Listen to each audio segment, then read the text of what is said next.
सुजानगढ़ सूचना में आपका स्वागत है। भारत सरकार के 52वें रक्षा लेखा महानिदेशक के पद से रिटायर होकर सुजानगढ़ की राजनीति में सक्रिय होने वाले रिटायर्ड आईएएस राजेंद्र कुमार नायक इन दिनों भाजपा पार्टी से उपचुनाव में सुजानगढ़ विधानसभा क्षेत्र से टिकट के लिए दावेदारी कर रहे हैं। निहायत ही साधारण तरीके से बिना किसी तड़क भड़क के साथ इन दिनों शहर के कार्यक्रमों में देखे जा सकने वाले राजेंद्र कुमार नायक मूलतः सुजानगढ़ विधानसभा क्षेत्र के गांव गोपालपुरा से ताल्लुक रखते हैं। रिटायर होने के बाद अचानक से सांस्कृतिक नगरी सुजानगढ़ में आकर राजनीति में सक्रिय होने पर मतदाताओं के दिमाग में यही सवाल उठते हैं कि चुनावी सीजन में लोग टिकट मांगने अचानक क्यों आ जाते हैं और लोग इनको वोट क्यों करें। वहीं डरे की राजनीति में बदलाव करने की मंशा रखने वाले राजेंद्र कुमार नायक ने कहा कि झोंपड़ी में बैठे व्यक्ति को आज भी इस अफसरशाही के युग में शासन प्रशासन के सामने अपने आप को पीड़ित प्रमाणित करना पड़ता है, जिसके चलते विभागों के चक्कर लगाने के कारण आम व्यक्ति सिस्टम के सामने अपने आप को लाचार पाता है। ऐसे में मेरा यह उद्देश्य है कि गरीब व्यक्ति को शासन प्रशासन के सामने लाचार न होना पड़े, इस प्रकार की जनसेवा में करना चाहता हूं। आप भी देखिए, सुजानगढ़ सूचना ने रिटायर्ड आईएएस राजेंद्र कुमार नायक से काफी कड़वे सवाल पूछे तो किस प्रकार के जवाब उनकी ओर से सुनने को मिले हैं। ये पॉलिटिक्स में क्यों आ गए? मैं राजेंद्र कुमार नायक भारत का 52वां कंट्रोलर जनरल डिफेंस अकाउंट्स बनकर रिटायर हुआ और मैंने अपनी सेवाएं भारतीय सेनाओं के लिए दी है और अब मैं रिटायर हो कर के घर में बैठ कर के अपना जीवन बिताना मैंने उचित नहीं समझा है, क्योंकि गोपालपुरा मेरी पैतृक जन्मभूमि है, सुजानगढ़ मेरी पैतृक जन्मभूमि है। इसका ऋण चुकाने आया हूँ। अगर आप मुझे चाहते हैं कि मैं यहाँ का प्रतिनिधित्व बन कर के विधानसभा में पहुँचूँ तो मेरी और ताकत बढ़ेगी और अपनी जो ऋण है उसको मैं चुकाने की कोशिश करूँगा। चुनावी सीजन में नेता आते जाते रहते हैं, तो अचानक से जनता आपको क्यों वोट करेगी, क्या कारण है? देखिए, मैं भारत सरकार में रहा हूँ और मुझे पता है कि किस प्रकार से प्रशासनिक अधिकारी हैं उनसे बात मनवा सकें।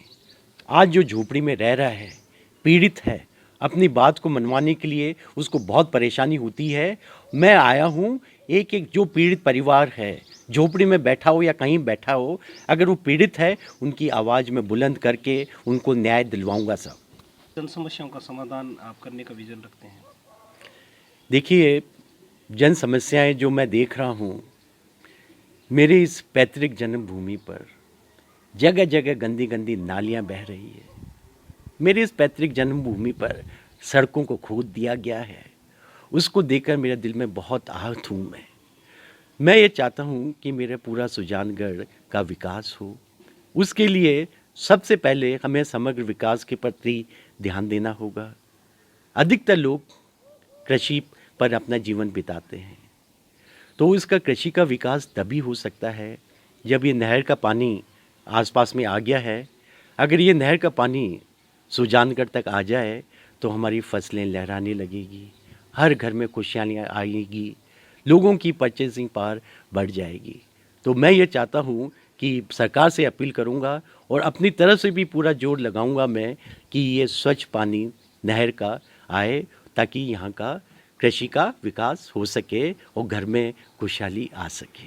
आप क्षेत्र में लगातार घूम रहे हैं, किस प्रकार की आवश्यकताएं आपने क्षेत्र की जनता के लिए निर्धारित की हैं? देखिए, कृषि पर मैंने आपको बताया, आपका प्रश्न बहुत अच्छा है।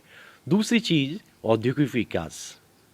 तो मैं देख रहा हूँ कि यहाँ पर मकराना पास में है, मकराना का पत्थर और भी कई चीज़ें अगर सुजानगढ़ में आ जाए तो यहाँ पर छोटे छोटे उद्योग धंधे बढ़ सकते हैं। मोदी जी की बहुत अच्छी बात है आत्मनिर्भर भारत, तो इसके लिए सुजानगढ़ भी आत्मनिर्भर बन सकता है। जो कच्चा माल आसपास में है उसको यहाँ पर लेके आएँ, इंडस्ट्रीज को बढ़ावा दें, तो कई जो आज बेरोजगार बच्चे मेरे हैं तो उनको रोज़गार मिलेगा, उनको घर में खुशहाली आएगी। देखिए, मेरा महान संस्कृति रही है सुजानगढ़ की, तो यहाँ पर तिरपाल मंडी है, छपाई का उद्योग भी है। तो मैं ये चाहता हूँ उनको पूरा संरक्षण मिले और उनकी बात ऊपर तक पहुँचा सकूँ और इसका समग्र विकास मैं कर सकूं। तो इसके लिए साहब मैं अपनी सेवाएं देने के लिए मेरे मातृभूमि में आया हूं। की अपील करना चाहेंगे? देखो, मेरे पास में करीबन 37 साल का प्रशासनिक अनुभव है और मुझे पता है कि किस प्रकार से अपने नगर की बात को ऊपर तक पहुंचाना, और शायद मुझे ये भी पता है उसको कैसे मनवाना, क्रियान्वयन। तो मैं अपना ये प्रशासनिक अनुभव मेरे पैतृक जन्मभूमि को देने आया हूँ, और मैं अगर एमएलए बनता हूँ तो भी मेरा कोशिश रहेगी, अगर टिकट पार्टी नहीं देती है तो भी मैं तो अपनी सेवाएं अपनी पैतृक जन्मभूमि को देने। देखिए, मेरी पैतृक जन्मभूमि का बहुत ही सांस्कृतिक रूप से बहुत ही ऊंचा स्थान रहा है। यहाँ पर कन्हैयालाल सेठिया जी विश्व प्रसिद्ध कवि, यहाँ पर हमारे खेमचंद जी, खेम प्रकाश जी संगीतज्ञ, और भी बड़े बड़े नाम रहे हैं यहाँ पर। तो मैं चाहता हूँ कि सुजानगढ़ को एक सांस्कृतिक रूप से विकसित किया जाए, जिससे न केवल ये राजस्थान में बल्कि पूरे विश्व में अपना स्थान पा सके। तो इसको सांस्कृतिक क्षेत्र में मैं इसको आगे बढ़ाना चाहता हूँ। दूसरी चीज़ कि यहाँ पर यातायात की बहुत बड़ी समस्या है, बहुत मुश्किल से ट्रैफिक चलता है, जाम हो जाता है। तो बड़े बड़े शहरों में रिंग रोड है, तो मेरे सुजानगढ़ में क्यों नहीं रिंग रोड हो? रिंग रोड बनती है तो यातायात की समस्या का तो समाधान होगा ही, साथ साथ में इसके औद्योगिक विकास में भी ये कारगर साबित हो सकता है। मैं ये चाहूँगा कि यहाँ पर एक रिंग रोड आए।